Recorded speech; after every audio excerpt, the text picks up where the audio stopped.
It looks like we are 3 days away from the brand new Insta360 X4 from hitting the market, and today I want to go over all of the leaks and expectations of this new camera from Insta360. Now, when it comes to the world of action cameras, to me it's pretty clear that DJI and Insta360 are by far the two leaders. In terms of the specs, the features, both these companies are making the cutting edge in action cameras. But in addition to regular action cameras, only Insta360 as a company is making 360-degree cameras. DJI, for some reason, still hasn't ventured into this category. And for that reason, if you want a 360-degree action camera, Insta360 is the company, and the X line, currently the X3, is the go-to option. They do have another model that's technically better, more premium. It features dual 1-inch image sensors. However, the camera itself, it's larger, more clunky, and certainly more expensive. So for this reason, the X line for the average, even kind of prosumer market,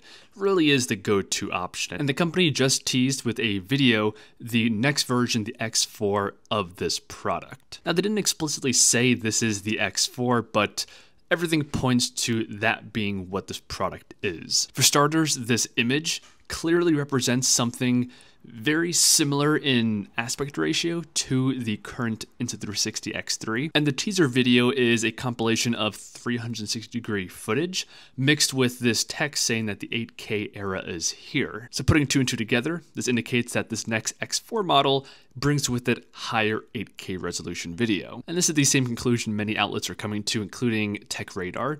Their headline here is that Insta360 could launch an 8K successor to the world's best 360-degree camera. And taking this one step further, we do have leaks giving us a bit more insight into what this camera is going to bring to the table, as well as physically look like. So apparently this right here is the Insta360 X4 that's going to be released in 3 days time.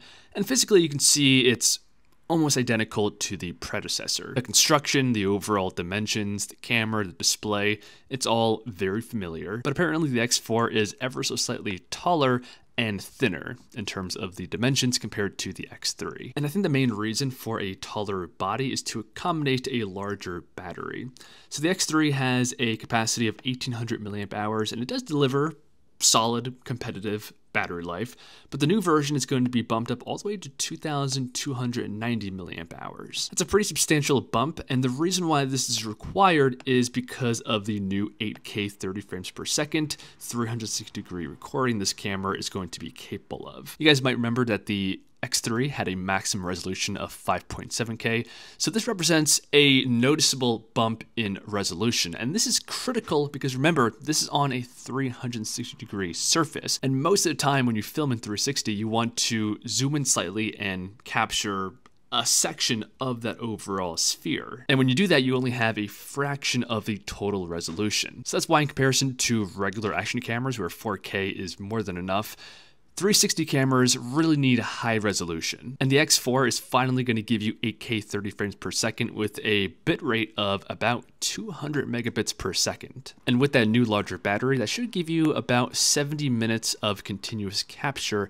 at these settings. And in terms of pricing, the X3 launched at a price of $449. It's currently going for $400 on Amazon. And that indicates to me that the new X4 model should have a similar starting price, maybe due to inflation, like $10 higher, but I wouldn't expect it to be much different than the X3 at launch. I'll be updating the video description to the Amazon link once the product is released in 3 days time, so make sure to check that out if you're watching this a couple of days down the line. I'm also going to have a full review of this camera when it comes out, so subscribe for that, and I'll see you guys in the next one.